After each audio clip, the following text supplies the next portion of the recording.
Pernahkah kalian membayangkan bahwa satu keisengan kecil di tengah malam bisa menghapus 10 tahun masa depan kalian hanya dalam hitungan detik? Namaku Aris, seorang analis data yang selalu menertawakan cerita hantu di kantor.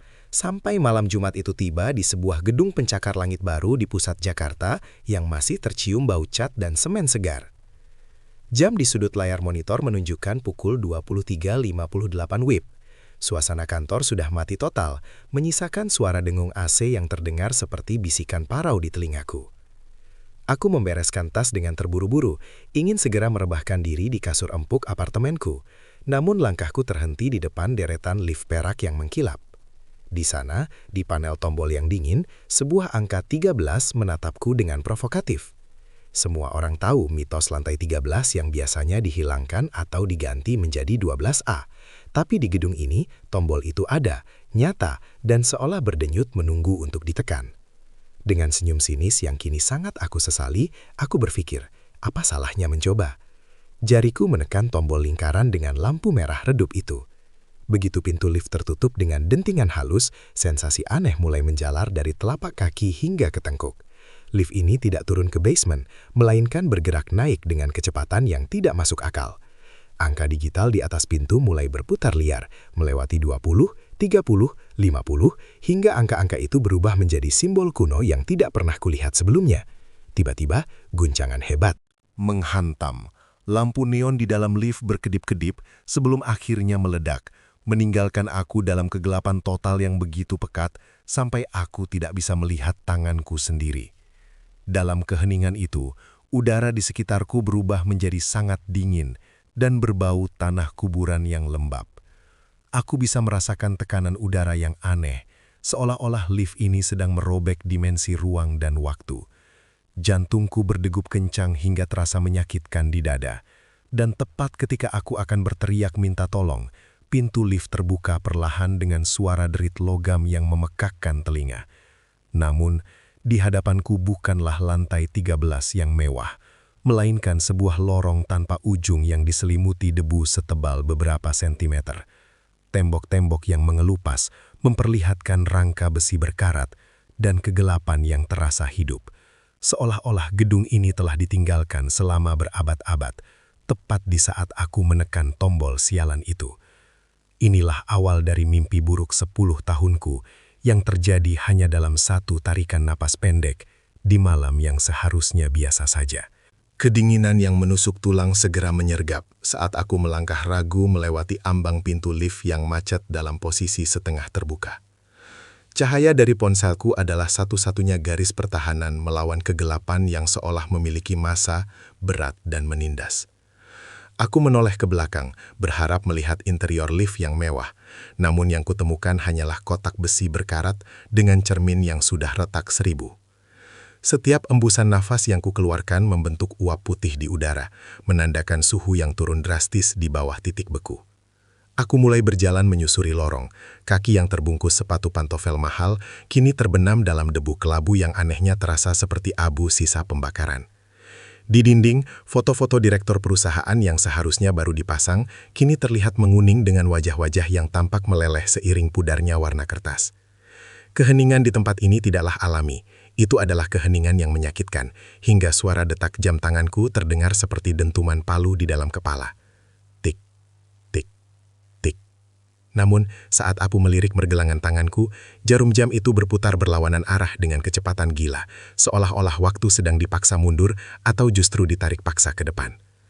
Tiba-tiba, suara gesekan logam terdengar dari balik salah satu pintu ruangan kantor yang tertutup rapat. Sret, sret. Suara itu persis seperti seseorang yang menyeret rantai atau mungkin kuku panjang yang menggaruk permukaan baja. Aku mematikan lampu ponsel. Jantungku berpacu begitu cepat, hingga aku takut sesuatu di luar sana bisa mendengarnya. Dalam kegelapan total itu, aku menyadari bahwa aku tidak lagi berada di Jakarta yang kukenal. Tidak ada suara klakson, tidak ada bising knalpot. Hanya ada kesunyian absolut yang sesekali dipecah oleh rintihan gedung yang seolah sedang sekarat. Aku mencoba berteriak, tapi suaraku tertahan di tenggorokan, hilang ditelan atmosfer yang pengap oleh bau besi berkarat dan debu kuno. Di ujung lorong, sebuah bayangan muncul, lebih gelap dari kegelapan di sekitarnya, berdiri mematung dengan postur yang tidak manusiawi, terlalu tinggi, terlalu kurus, dan seolah-olah ia sedang menunggu kedatanganku selama berdekade-dekade di lantai yang tidak seharusnya ada ini. Ketakutan murni mulai melumpuhkan logikaku saat menyadari bahwa setiap detik yang kuhabiskan di sini mungkin adalah bertahun-tahun yang hilang di dunia nyata. Aku harus bergerak, atau aku akan menjadi bagian dari debu yang menyelimuti lantai terkutuk ini selamanya. Langkahku mundur secara refleks, namun punggungku justru membentur dinding yang terasa basah dan lengket oleh cairan hitam menyerupai oli mesin yang busuk. Sosok tinggi itu mulai bergerak, bukan dengan berjalan, melainkan dengan gerakan patah-patah yang ganjil, seolah-olah ia adalah rekaman video rusak yang diputar paksa. Setiap gerakannya diikuti oleh suara retakan tulang yang bergema di sepanjang lorong kosong tersebut. Aku memaksakan diri untuk berlari ke arah berlawanan, menyisir dinding dengan tangan gemetar hingga menemukan sebuah pintu darurat dengan papan petunjuk exit yang cahayanya sudah redup dan berkedip-kedip merah. Dengan seluruh sisa tenaga, aku mendorong pintu besi itu. Berat sekali, seakan ada ribuan tangan dari sisi lain yang mencoba menahannya tetap tertutup. Saat pintu itu akhirnya terbuka, aku tidak menemukan tangga darurat beton yang kokoh, melainkan sebuah ruang hampa vertikal tanpa dasar. Hanya ada satu jembatan besi sempit yang menghubungkan pintu tempatku berdiri dengan pintu lain di seberang sana.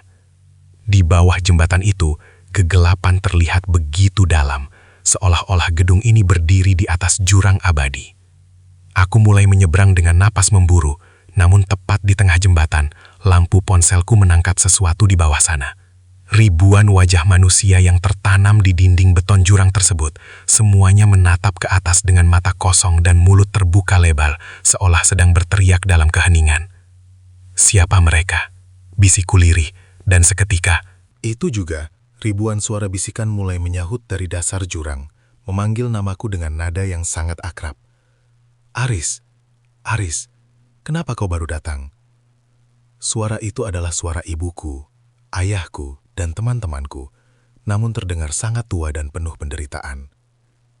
Di saat yang sama, sosok tinggi dari lorong tadi kini sudah berdiri di ambang pintu darurat, tangannya yang panjang dan pucat mulai menggapai besi pegangan jembatan. Jembatan itu mulai bergetar hebat, baut-bautnya terlepas satu persatu dan jatuh ke dalam kegelapan tanpa suara benturan. Aku menyadari bahwa ruang ini adalah tempat waktu yang terbuang berkumpul, sebuah tempat pembuangan bagi mereka yang tersesat di antara detik yang hilang. Jika aku jatuh, aku tidak akan mati. Aku hanya akan menjadi salah satu dari wajah-wajah di dinding itu, terjebak dalam penantian tanpa akhir. Dengan lompatan putus asa, aku meraih gagang pintu di seberang tepat saat jembatan di belakangku runtuh total, menelan sosok itu ke dalam kegelapan. Aku terjerembab di lantai yang dingin, namun saat aku mendongak, aku tidak lagi berada di gedung kantor.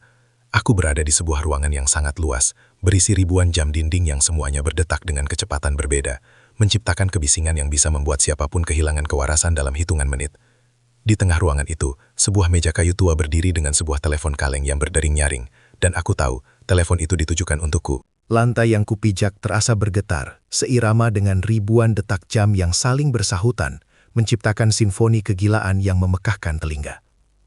Aku merangkak menuju meja kayu tua itu, sementara bayanganku di lantai tampak bergerak lebih lambat, seolah-olah bayangan itu memiliki beban waktu yang berbeda dariku. Telepon kaleng itu terus berdering. Suara deringnya bukan seperti bel listrik modern, melainkan suara gesekan koin pada kaca yang sangat ngilu. Dengan tangan gemetar yang kini mulai terlihat lebih pucat dan berkeriput di sela-sela jemari, aku mengangkat gagang telepon tersebut. Awalnya hanya ada suara statis, seperti siaran radio dari frekuensi yang sangat jauh, namun kemudian sebuah suara berat yang parau muncul dari balik kabel. Jangan melihat ke belakang Aris, di sini masa lalu adalah pemangsa yang lapar, ucap suara itu. Aku tersentak, itu adalah suaraku sendiri, tapi versi yang jauh lebih tua, seolah-olah aku sedang berbicara dengan diriku dari 30 tahun ke depan.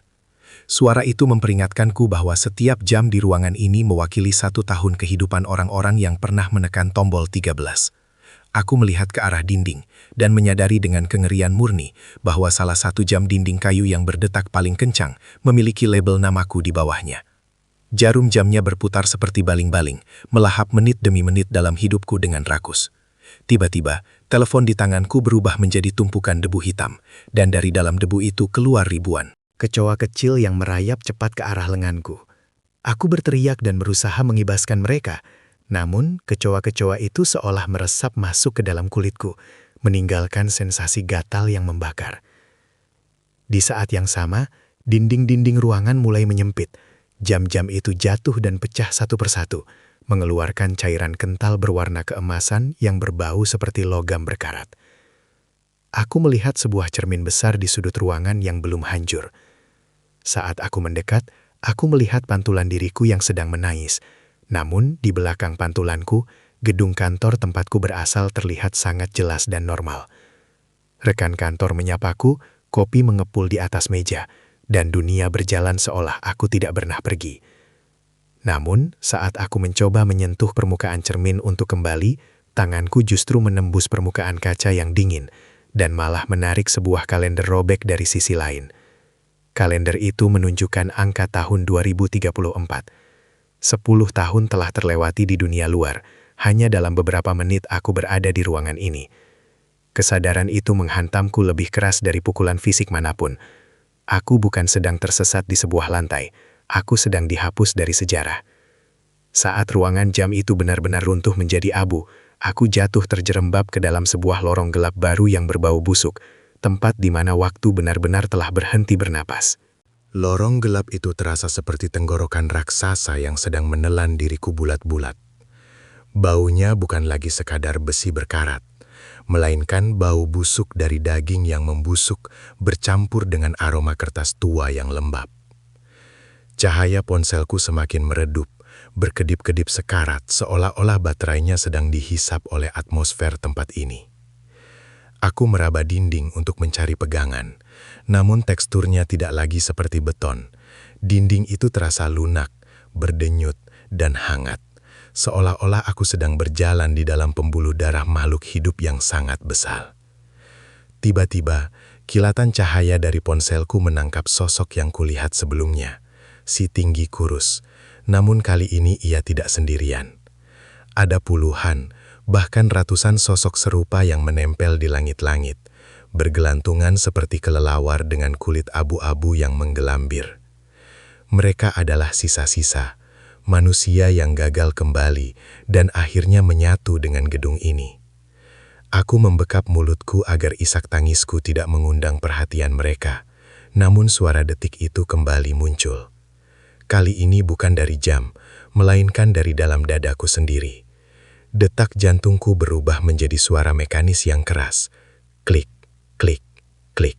Seiring dengan kulit tanganku yang semakin mengeriput dan bintik-bintik penuaan yang muncul secara instan di depan mataku. Aku melihat ke bawah, ke arah kalender tahun 2034 yang masih kugenggam erat.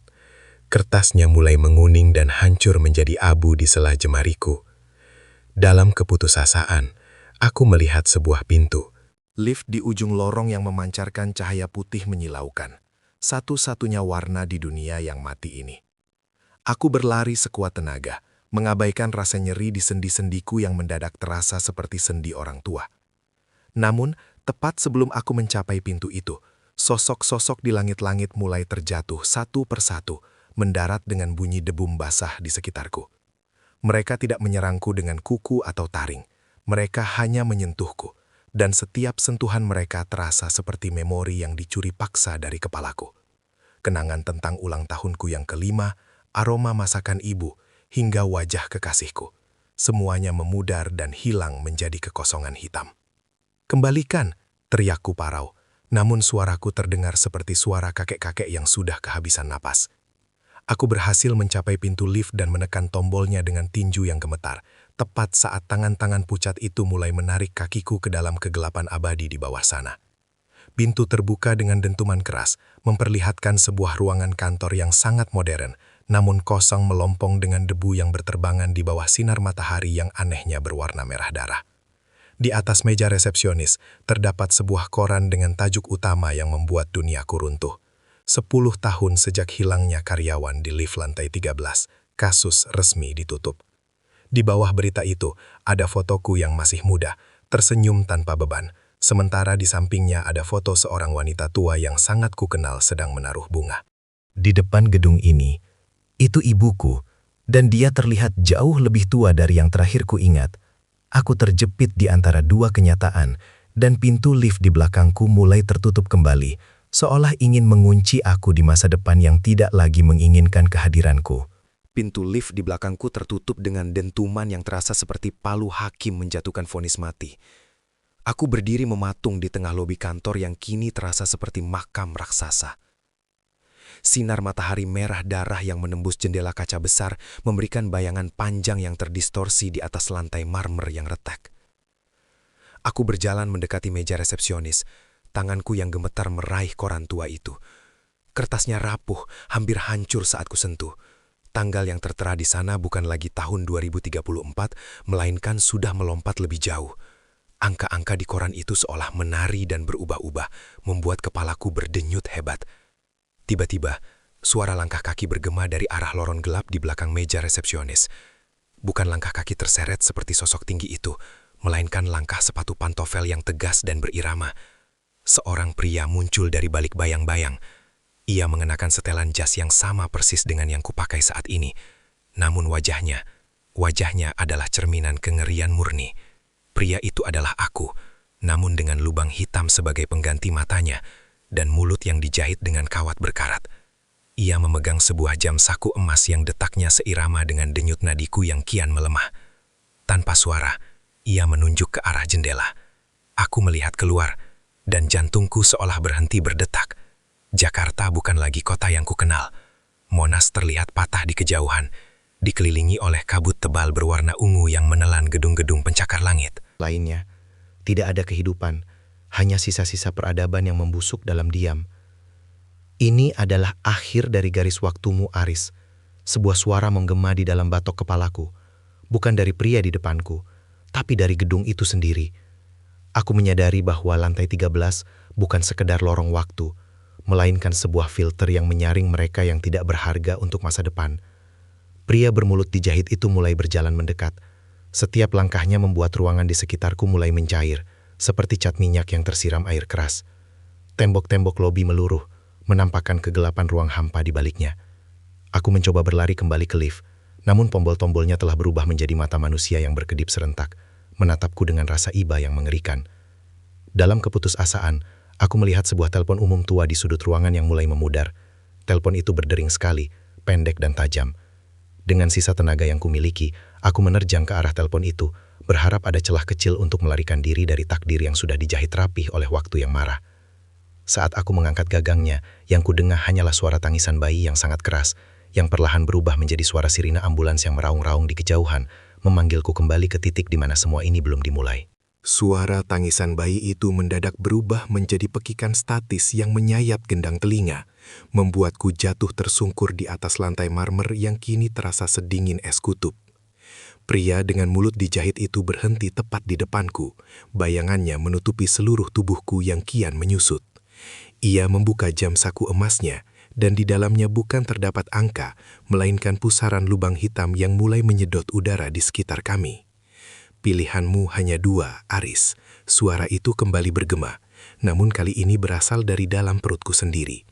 Menjadi bagian dari keheningan ini atau membayar harga untuk setiap detik yang kau curi. Tiba-tiba, lobi kantor yang hancur itu mulai berputar hebat seperti gasing raksasa. Aku merasa tubuhku ditarik ke segala arah, persendianku serasa lepas dari tempatnya. Dalam pusaran itu, aku melihat fragmen-fragmen hidupku melintas seperti potongan film yang terbakar. Wajah ibuku yang sedang menangis di depan sebuah nisan tanpa nama, sahabatku yang menikahi wanita yang seharusnya menjadi tunanganku, dan meja kantorku yang kini ditempati oleh orang asing yang bahkan tidak tahu namaku pernah ada di sana. Aku menyadari kengerian yang lebih dalam. Dunia tetap berjalan tanpa aku, dan 10 tahun yang hilang itu telah membentuk realitas baru di mana aku hanyalah sebuah residu yang mengganggu. Tiba-tiba, pusaran itu berhenti dan aku terjerembab ke dalam sebuah ruangan sempit yang sangat akrab, bagian dalam lift lantai 13. Namun, lift ini tidak lagi terbuat dari baja dan cermin, melainkan dari daging dan tulang manusia yang masih berdenyut. Dindingnya mengeluarkan keringat dingin yang berbau amis, dan tombol-tombolnya adalah gigi-gigi manusia yang tertanam di panel. Di cermin yang retak, aku melihat pantulan diriku yang bukan lagi pria berusia 25 tahun, melainkan sosok yang sudah sangat tua, dengan kulit yang menggelambir dan mata yang mulai memutih karena katarak. "Kembalikan waktuku!" teriakku sambil memukul-mukul pintu lift yang berdaging itu. Sebagai jawaban, sebuah tangan pucat keluar dari panel tombol dan menyerahkan sebuah pisau bedah berkarat kepadaku. Sebuah tulisan muncul di cermin, tertulis dengan darah yang masih segar. "Untuk kembali ke 1 menit yang lalu, potong 1 tahun dari sisa hidupmu." Aku terdiam dalam horor murni. Untuk kembali ke malam di mana aku belum menekan tombol sialan itu, aku harus mengorbankan hampir seluruh sisa umurku.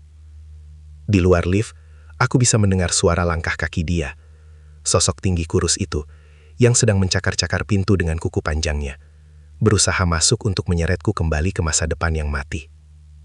Dengan tangan yang gemetar hebat dan napas yang tersengal-sengal, aku mengarahkan pisau itu ke arah nadiku, menyadari bahwa harga untuk sebuah keisengan tengah malam adalah sisa napas yang mungkin tidak akan cukup untuk melihat matahari terbit sekali lagi. Pisau bedah di tanganku terasa jauh lebih berat daripada logam manapun yang pernah kusentuh.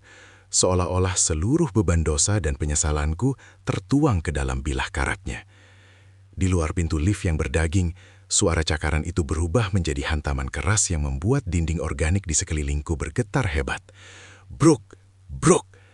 Cairan kental berwarna kuning kecoklatan mulai merembes dari sela-sela langit lift, menetes di atas kepalaku dengan bau nanah yang menyengat. Aku menatap pantulan diriku di cermin yang kini sudah sangat tua, seorang pria ringkih yang bahkan hampir tidak kuat berdiri tegak. Tulisan di cermin itu mulai berdenyut, potong atau tergantikan. Kalimat itu seolah mengejekku. Jika aku ragu sedetik saja, sosok di luar sana akan masuk dan mengambil alih eksistensiku selamanya. Dengan teriakan frustrasi yang lebih mirip rintihan, aku mengiris telapak tanganku sendiri. Rasa sakitnya tidak tajam, melainkan tumpul dan panas, seolah-olah ada sesuatu yang ditarik paksa dari dalam jiwaku. Anehnya, bukan darah merah yang keluar, melainkan butiran pasir hitam yang mengalir deras ke lantai lift. Seketika itu juga, angka digital di panel lift mulai bergerak mundur dengan kecepatan gila. 2036, 2030, 2026. Setiap angka yang berkurang diikuti dengan sensasi tubuhku yang mendadak terasa lebih ringan. Namun di saat yang sama, ingatanku tentang 10 tahun ke depan mulai terhapus secara brutal. Aku lupa siapa yang menikahi kekasihku. Aku lupa bagaimana rupa ibuku. Di masa tua, aku lupa segalanya tentang kehancuran Jakarta. Namun bayarannya sangat nyata. Jantungku terasa berdenyut sangat lemah. Setiap detaknya adalah sebuah perjuangan hidup dan mati. Tiba-tiba, pintu lift itu terbuka sedikit, memperlihatkan sebuah celah cahaya putih yang murni. Namun, di celah itu, aku melihat diriku sendiri dari masa lalu, Aris yang berusia 25 tahun, masih bugar, sedang berdiri di depan lift sambil tertawa kecil. Jarinya baru saja hendak menyentuh tombol 13. "Jangan!" teriakku, namun suaraku tidak keluar, hanya berupa embusan angin dingin yang tak terdengar. Di belakang Aris muda, aku melihat bayangan sosok tinggi kurus itu sedang menyeringai, siap untuk mendorongnya masuk ke dalam perangkap waktu ini. Aku menyadari bahwa aku bukan sedang kembali, aku sedang terjebak dalam lingkaran setan, di mana aku harus menyaksikan diriku sendiri melakukan kesalahan yang sama berulang kali. Kecuali jika aku berani melakukan sesuatu yang lebih ekstrim dari sekadar memotong nadi. Aku harus menghancurkan lift ini dari dalam, meskipun itu artinya aku akan lenyap dari segala garis waktu yang pernah ada. Pintu lift mulai menutup kembali, dan sosok tinggi itu kini sudah menyelipkan jari-jari panjangnya di antara celah pintu, siap untuk menarikku kembali ke dalam kegelapan abadi yang haus akan umur manusia. Ketakutan murni berubah menjadi keberanian yang lahir dari keputusasaan saat jari-jari panjang nan pucat itu mulai mencengkeram tepi pintu lift yang berdaging.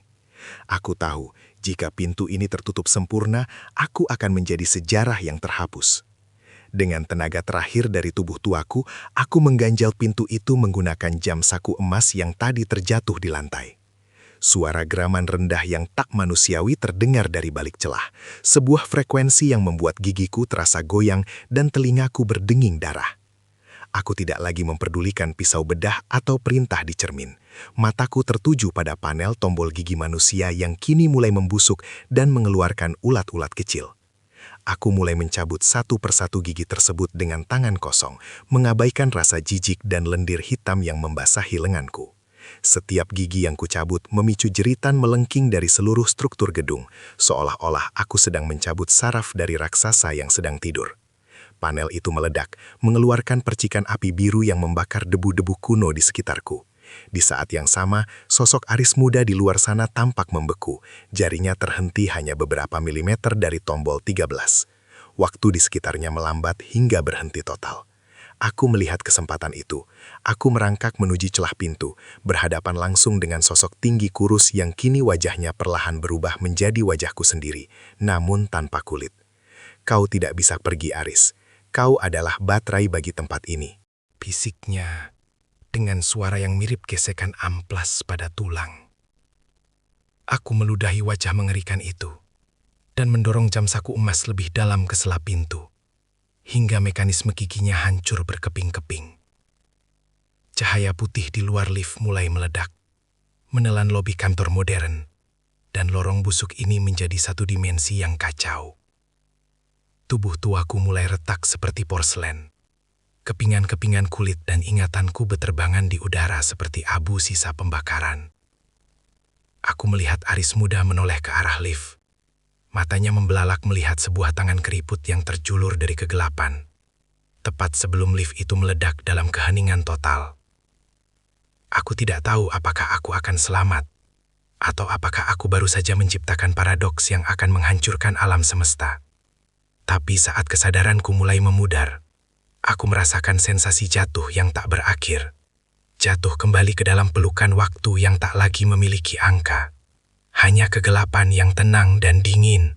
Jatuh dalam kegelapan itu terasa seperti tenggelam di dalam samudra tinta yang dingin dan tanpa dasar. Sensasi tubuh tuaku yang retak perlahan sirna, berganti dengan perasaan hampa yang luar biasa. Seolah-olah setiap atom dalam diriku sedang diurai dan disusun ulang oleh tangan-tangan tak terlihat. Tidak ada suara, tidak ada cahaya, hanya kesunyian mutlak yang sanggup menghancurkan kewarasan siapapun yang terjebak di dalamnya. Namun, di tengah ketidakadaan itu, sebuah titik cahaya kecil muncul, berdenyut pelan seperti detak jantung yang sekarat. Aku mencoba menggapainya, namun tanganku terasa berat, seakan-akan aku harus menarik beban ribuan tahun untuk sekadar menggerakkan jari. Titik cahaya itu perlahan membesar, membentuk sebuah lubang jarum yang memperlihatkan kilasan realitas yang kacau. Aku melihat diriku lahir, aku melihat diriku menangus di hari pertama sekolah, dan aku melihat momen di mana aku pertama kali menginjakkan kaki di gedung kantor terkutuk itu. Tiba-tiba, sebuah tarikan gravitasi yang sangat kuat menyentakku, menyeret seluruh kesadaranku masuk ke dalam lubang cahaya tersebut dengan kecepatan yang menyakitkan. Brak! Aku terhempas ke atas lantai yang keras dan dingin. Aroma pertama yang kuhirup adalah bau cairan pembersih lantai dan parfum murahan yang sangat familiar. Aku membuka mata dengan napas tersengal. Dadaku naik turun seperti baru saja berlari maraton sejauh puluhan kilometer. Aku berada di lantai, tepat di depan deretan lift perak yang mengkilap. Aku melihat tanganku. Kulitnya kembali kencang, tidak ada keriput, tidak ada bintik penuaan. Hanya ada sedikit gemetar yang tak kunjung hilang. Aku menoleh ke arah panel lift. Angka digital di atas pintu menunjukkan angka 1. Pintu lift di depanku terbuka dengan dentingan halus yang sangat normal. Namun saat aku mencoba berdiri, aku menyadari sesuatu yang membuat darahku membeku. Di lantai, tepat di tempatku jatuh, terdapat sebuah jam saku emas yang hancur berkeping-keping. Jam yang sama yang kugunakan untuk mengganjal pintu lift daging itu. Aku melihat ke arah cermin di dalam lift yang terbuka, dan jantungku seolah berhenti berdetak. Pantulanku memang terlihat muda, namun di balik bayangan mataku, aku bisa melihat kilasan pria tua yang menderita itu menatap balik dengan penuh peringatan. Jam di tanganku menunjukkan pukul 00.03 WIB. Hanya 5 menit telah berlalu sejak aku pertama kali berdiri di sini. Namun saat aku melangkah menjauh dari lift, aku mendengar suara bisikan lirih dari balik pintu yang mulai menutup. Kau belum benar-benar pulang, Aris. Kau hanya membawa kami bersamamu. Aku meraba tengkuku dan merasakan sebuah bekas luka baru yang melingkar, persis seperti bekas jahitan kawat berkarat yang kulihat pada versiku di masa depan. Aku selamat, atau setidaknya itulah yang ingin kuyakini. Sementara di kejauhan, lampu lantai 13 di panel lift yang seharusnya mati, tiba-tiba berkedip merah sekali, seolah-olah sedang menyapa tuannya yang baru saja kembali dari neraka. Waktu. Aku berjalan terhuyung-huyung keluar dari gedung, mengabaikan sapaan bingung petugas keamanan yang melihatku pucat pasi seperti mayat hidup. Udara malam Jakarta yang panas dan berpolusi justru terasa seperti anugerah paling mewah yang pernah kuterima. Namun, keganjilan mulai muncul saat aku merogoh kantong celanaku untuk mengambil kunci mobil. Jari-jariku menyentuh sesuatu yang kasar dan kering. Saat ku tarik keluar, jantungku serasa dicabut paksa. Itu adalah potongan koran dari masa depan, kertas rapuh yang memuat berita hilangnya diriku 10 tahun lalu. Bagaimana mungkin benda dari garis waktu yang sudah kuhancurkan bisa terbawa ke sini? Aku segera masuk ke dalam mobil, mengunci pintu, dan menyalakan mesin dengan tangan yang gemetar hebat. Radio mobil tiba-tiba menyala sendiri, memancarkan suara statis yang berisik, sebelum perlahan berubah menjadi suara tangisan wanita yang sangat kukenal. Aris, kenapa kau meninggalkan ibu sendirian di rumah sakit? Suara itu bukan suara ibuku yang sekarang, melainkan suara ibuku yang sudah rentah, suara dari masa depan yang seharusnya tidak pernah terjadi. Aku mematikan radio itu dengan kasar, namun suara itu kini berpindah ke lubang ventilasi AC, berbisik lirih tepat di samping telingaku. Aku memacu mobilku menembus jalanan malam, namun ada yang salah dengan lampu jalan. Setiap kali aku melewati tiang lampu, cahaya kuningnya berubah menjadi merah darah selama 1 detik, menciptakan efek visual yang mengerikan seperti detak jantung. Kota yang sedang sekarat. Aku melihat ke spion tengah, berharap tidak melihat apa-apa. Namun di sana, di kursi belakang yang seharusnya kosong, duduk seorang pria tua dengan pakaian compang-camping yang sangat kukenal. Itu adalah aku. Versi diriku yang terjebak selama 10 tahun itu kini duduk tenang di sana, menatapku melalui cermin dengan mata yang putih total. Ia tidak menyerang. Ia hanya menunjuk ke arah jam di dashboard mobil. Angka di jam itu mulai bergerak mundur, bukan lagi menit, melainkan hari. 9 April, 8 April, 7 April. Aku menyadari dengan horor murni bahwa meskipun tubuhku kembali ke masa sekarang, keberadaanku mulai terlepas dari jangkar waktu. Aku sedang terseret mundur, menghapus jejak keberadaanku dari dunia ini hari demi hari. Jika ini terus berlanjut, dalam beberapa menit aku akan kembali ke rahim ibuku dan lenyap menjadi ketiadaan. Aku harus kembali ke gedung itu, kembali ke lantai 13, karena ternyata satu-satunya cara untuk tetap hidup di masa kini adalah dengan menghadapi sang pemangsa waktu yang masih bersembunyi di dalam lift berdaging tersebut. Sambil membanting setir melakukan putar balik yang liar, aku melihat bayangan pria tua di spion tersenyum lebar, memperlihatkan mulutnya yang mulai terbuka meski jahitannya masih membekas berdarah. Aku tidak pernah benar-benar keluar. Gedung itu hanya memberiku ilusi kebebasan, agar ia bisa memakan kenanganku dengan lebih perlahan dan menyakitkan. Mobilku menderu kembali ke arah gedung yang kini tampak seperti siluet monster raksasa yang menusuk langit malam. Setiap kali aku berkedip, dunia di sekitarku seolah berganti frame antara kemewahan modern dan kehancuran total. Saat aku menginjak rem di depan lobi, jam di dashboard sudah menunjukkan tanggal dari 2 tahun yang lalu. Aku berlari masuk, melewati petugas keamanan yang kini mematung seperti patung lilin, terjebak dalam pembekuan waktu yang absolut. Seluruh lobi terasa sunyi, kecuali suara detak jantung raksasa yang berasal dari lubang lift. Aku menekan tombol panggil, dan pintu terbuka seketika, memperlihatkan interior yang tidak lagi tertutup daging, melainkan dilapisi oleh ribuan jam saku yang semuanya berdetak serempak. Aku melangkah masuk, dan tanpa menekan tombol apapun, lift itu melesat naik dengan kecepatan yang membuat telingaku berdarah. Lantai-lantai yang terlewati bukan lagi angka, melainkan potongan memori.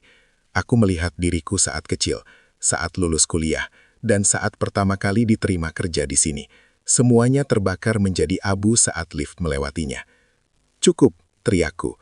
namun suaraku tersedot ke dalam pusaran waktu di sekelilingku. Lift berhenti di lantai 13.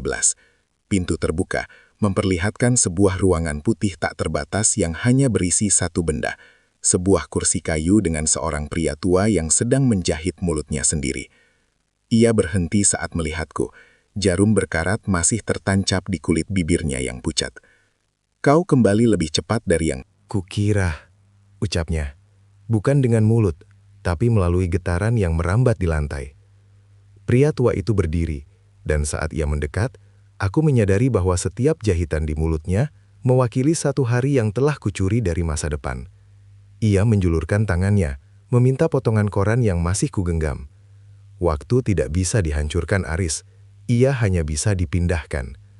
Ia mengambil koran itu, dan seketika tubuhku terasa terbakar. Aku melihat kulit tanganku mulai mengelupas, bukan karena menua, tapi karena aku sedang memudar menjadi cahaya. Pria itu menjelaskan bahwa untuk menjaga keseimbangan semesta, seseorang harus tetap tinggal di lantai 13 sebagai penjaga gerbang. Jika aku ingin dunia luar tetap berjalan normal, jika aku ingin ibuku tetap hidup tanpa duka, aku harus menggantikan posisinya. Aku melihat ke arah lift yang masih terbuka, satu-satunya jalan kembali ke kehidupanku yang fana.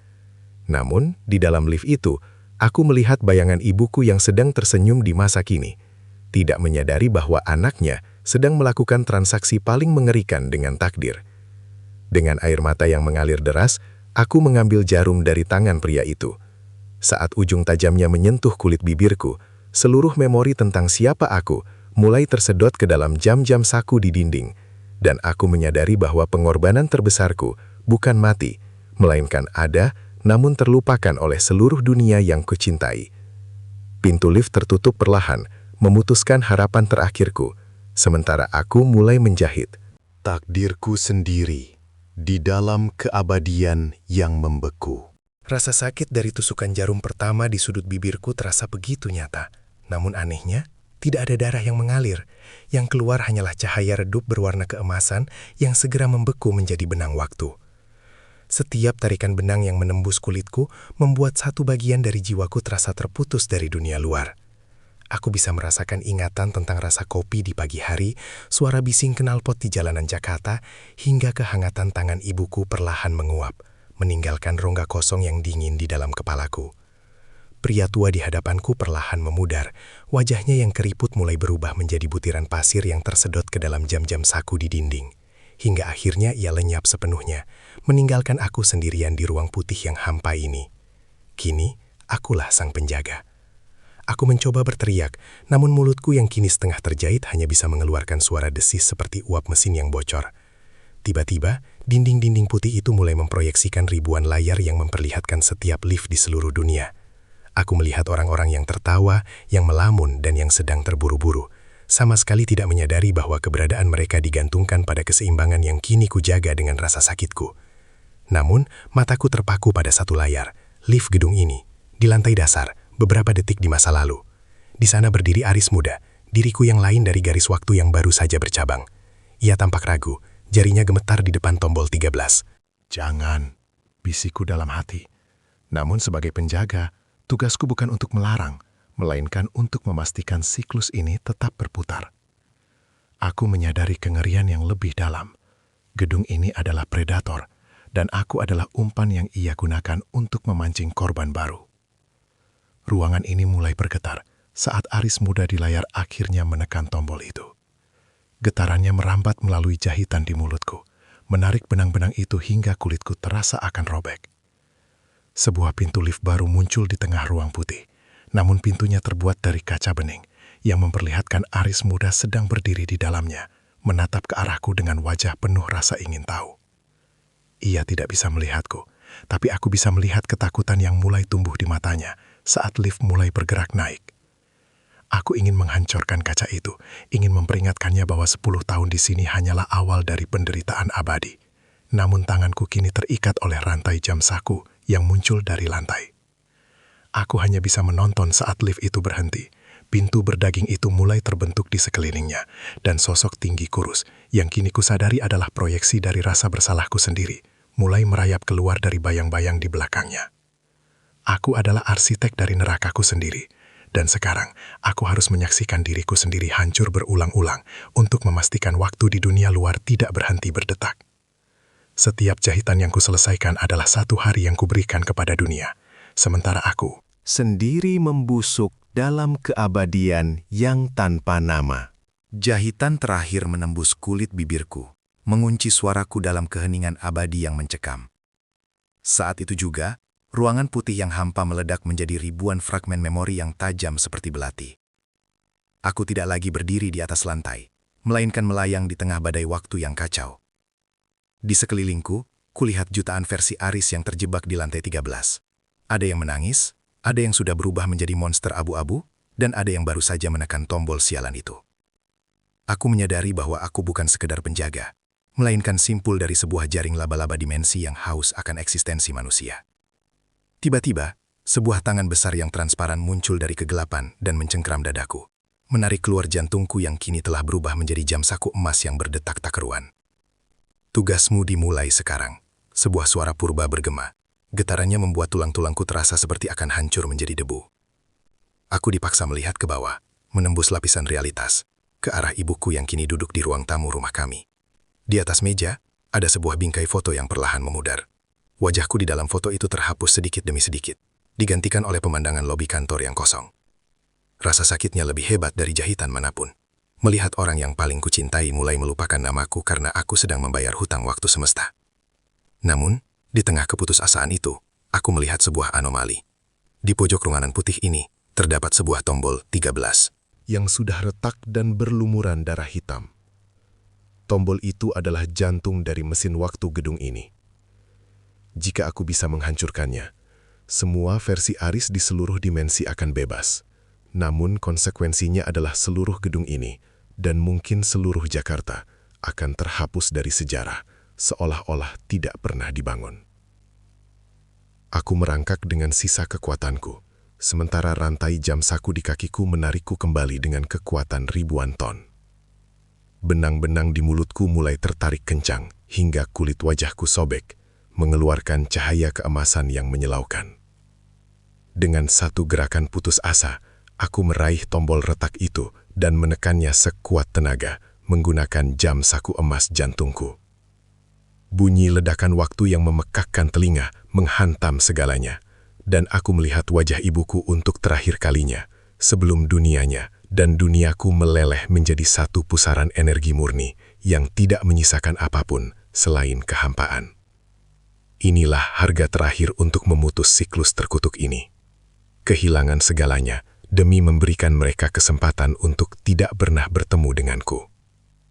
Pintu lift di depanku hancur berkeping-keping, memperlihatkan sebuah cahaya yang lebih terang dari matahari, menarikku ke dalam ketiadaan yang akhirnya terasa damai.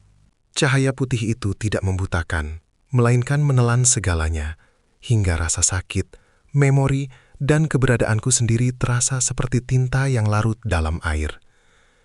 Tidak ada lagi lantai 13, tidak ada lagi gedung angker, dan tidak ada lagi benang yang menjahit mulutku. Aku merasa seperti jatuh dalam tidur paling lelap selama ribuan tahun, hingga sebuah suara sayup-sayup mulai menembus kegelapan. Mas, bangun, sudah sampai. Mataku terbuka perlahan, disambut oleh lampu neon yang terang dan bau pembersih lantai yang tajam. Aku tersentak, punggungku bersandar pada dinding lift yang dingin dan mengkilap. Di depanku, seorang petugas keamanan berdiri dengan wajah bingung sambil memegang senter. Aku melihat sekeliling dengan napas memburu. Ini adalah lift kantor yang normal. Aku melihat ke panel tombol, dan jantungku hampir melompat keluar. Tidak ada tombol 13. Urutannya adalah 11, 12, lalu langsung 14. Seolah-olah angka sialan itu memang tidak pernah ada sejak gedung ini dibangun. Aku meraba wajahku, bibirku halus, tidak ada bekas luka, tidak ada jahitan.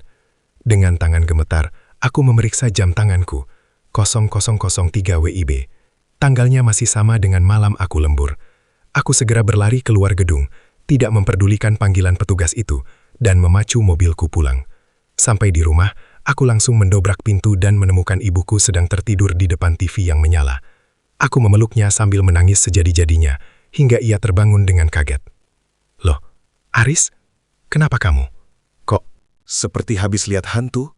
Tanyanya heran.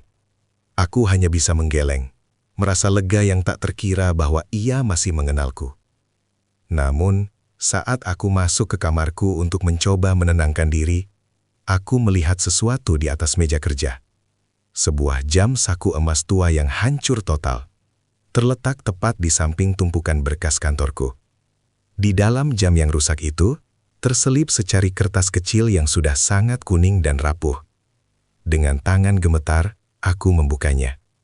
Hanya ada satu kalimat yang tertulis di sana dengan tulisan tanganku sendiri yang terlihat sangat tua. Jangan pernah melihat ke cermin tepat pada pukul 00:00.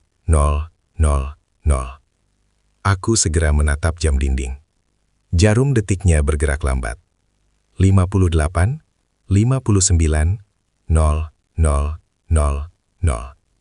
Secara refleks, mataku melirik ke arah cermin besar di kamarku. Di dalam pantulan itu, kamarku terlihat normal. Namun, aku tidak sendirian.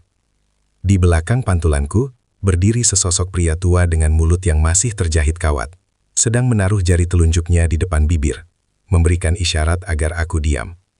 Ternyata, aku tidak benar-benar menghancurkan siklus itu. Aku hanya memindahkan diriku yang tua ke dalam cermin, sementara aku yang muda kini hidup dalam pinjaman waktu yang bisa ditarik kapan saja oleh bayanganku sendiri. Pintu lift mungkin sudah tertutup, tapi cermin di seluruh dunia kini menjadi pintu baru bagi lantai 13 yang haus akan mangsa.